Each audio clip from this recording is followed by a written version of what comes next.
નગરથી એટલે કે ગાંધીનગરથી જાણકારી મળી રહી છે કે આજે સીએમના નિવાસસ્થાને એક મહત્વપૂર્ણ બેઠકનું આયોજન છે।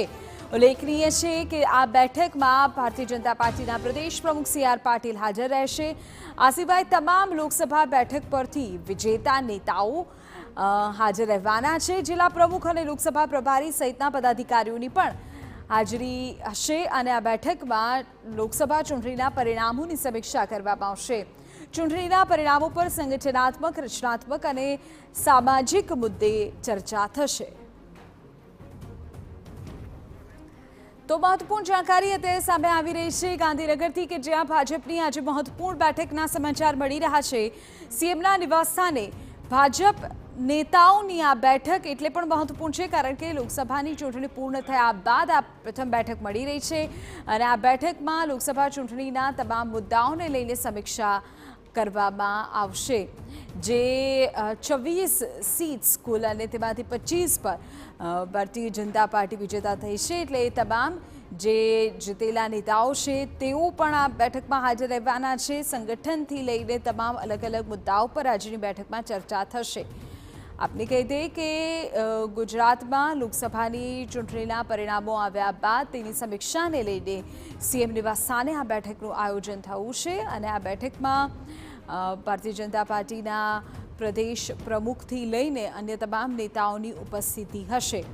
તો આજની આ બેઠક ગાંધીનગરમાં મહત્વપૂર્ણ બની રહેશે કારણ કે લોકસભાની ચૂંટણીના પરિણામો બાદ આખરે પ્રથમ વખત આ બેઠક મળી રહી છે અને તેમાં અલગ અલગ મુદ્દાઓને લઈને ચર્ચા કરવામાં આવશે। ખાસ તો લોકસભા ચૂંટણીના પરિણામોની સમીક્ષા કરવામાં આવશે।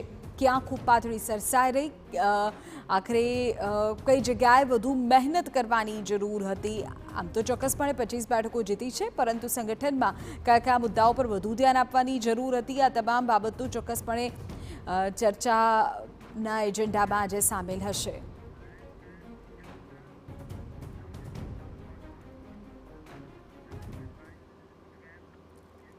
તેરા જ મુદ્દે વધુ જાણકારી મેળવીએ અમારા સંવાદદાતા કિંજલ મિશ્રા આપણી સાથે તે લાઈવ જોડાઈ ગયા છે। કિંજલ, બેઠક લોકસભાની ચૂંટણીના પરિણામો બાદ પ્રથમ વખત મળી રહી છે, શું મહત્વપૂર્ણ મુદ્દાઓ આ બેઠકમાં આજે ચર્ચાઈ શકે?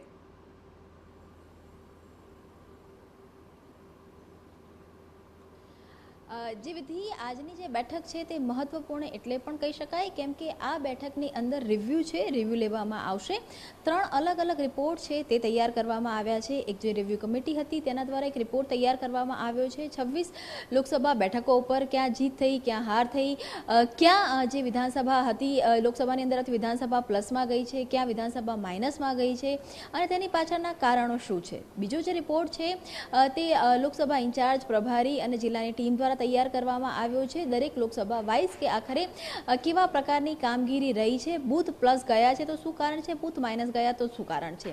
ત્રીજી જે મહત્વની વાત છે એ છે કે 26 લોકસભા જે સીટો હતી તેની પર ભાજપ તરફથી જે પણ ઉમેદવારો ચૂંટણી લડ્યા હતા, બનાસકાંઠાની વાત કરવામાં આવે તો બનાસકાંઠામાં હાર થઈ છે।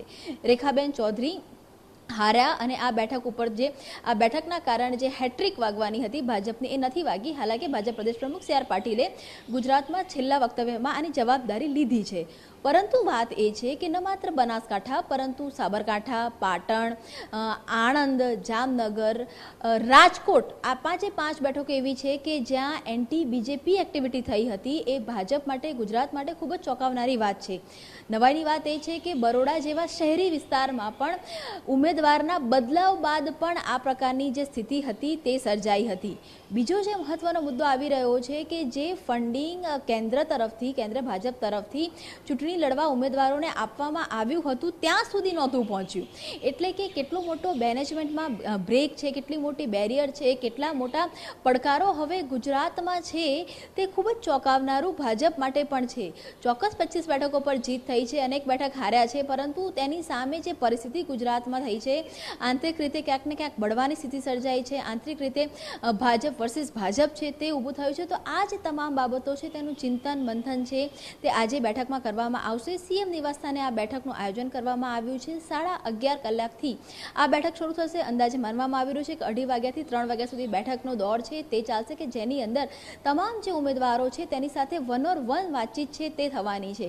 પણ વિધિ અહીંયા સૌથી મોટો પડકાર એ છે કે જે પ્રકારની પરિસ્થિતિ સર્જાઈ છે, ચૂંટણી પહેલા જ 40 થી 50 હજાર જેટલા વિપક્ષમાંથી કાર્યકર્તાઓને, હોદ્દેદારોને, નેતાઓને ભાજપમાં લેવામાં આવ્યા છે।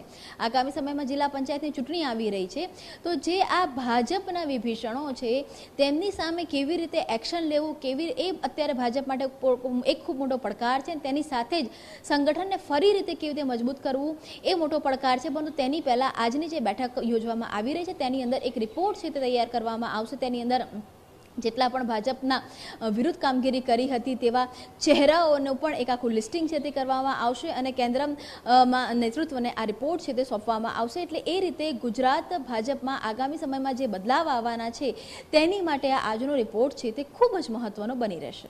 બિલકુલ કિંજલ, મારો સવાલ એ જ હતો કે આવનારા સમયમાં સંગઠનમાં પણ ફેરફાર થવાના છે, કારણ કે CR પાટીલને કેન્દ્રમાં મોટી જવાબદારી હવે મળી છે।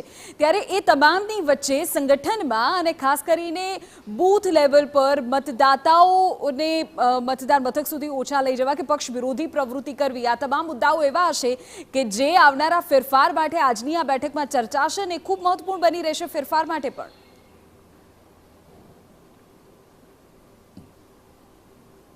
વિધિ બિલકુલ ખૂબ મહત્વપૂર્ણ બની રહેવાનો છે। આપ સાચા છો, કેમ કે એક જ લોકસભા બેઠક પર આ નથી થયું। 26 લોકસભા બેઠકમાંથી અંદાજે 15 થી 16 લોકસભા બેઠક એવી છે કે જ્યાં ભાજપ વિરોધી પ્રવૃત્તિ થઈ છે।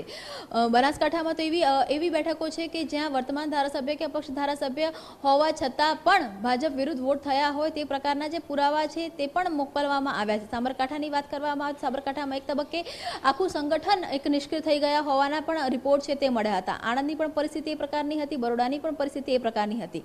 આગામી સમયની અંદર વાત કરવામાં આવે તો સરકારમાં પણ મંત્રીમંડળમાં ફેરફારની ચર્ચાઓ છે તેણે વેગ પકડ્યો છે અને તેની સાથે જો સંગઠનની વાત કરવામાં આવે, સંગઠનનું ટેન્યોર છે તે પૂર્ણ થઈ ચૂક્યું છે કેન્દ્ર નેતૃત્વથી માંડીને પ્રદેશ નેતૃત્વનું। પરંતુ લોકસભાની ચૂંટણી હતી તેના કારણે જ જેપી નડ્ડાને રાષ્ટ્રીય અધ્યક્ષ તરીકે સમયગાળો હતો તે કન્ટિન્યુ કરવામાં આવ્યો હતો અને ભાજપ પ્રદેશ પ્રમુખ ગુજરાત પ્રદેશ પ્રમુખ તરીકે CR પાટીલને પણ કન્ટિન્યુ કરવામાં આવ્યા હતા। એટલે સ્વાભાવિક છે કે ટેન્યોર પૂર્ણ થઈ ચૂક્યો છે અને આ બંને નેતાઓ છે હવે મંત્રીમંડળ, કેન્દ્રીય મંત્રીમંડળમાં છે એટલે તેમના સ્થાને નવા ચહેરાઓ છે તે જે સંગઠનની ભાગદોડ છે તે સંભાળવાના છે, નવું સંગઠનનું માળખું આવવાનું છે।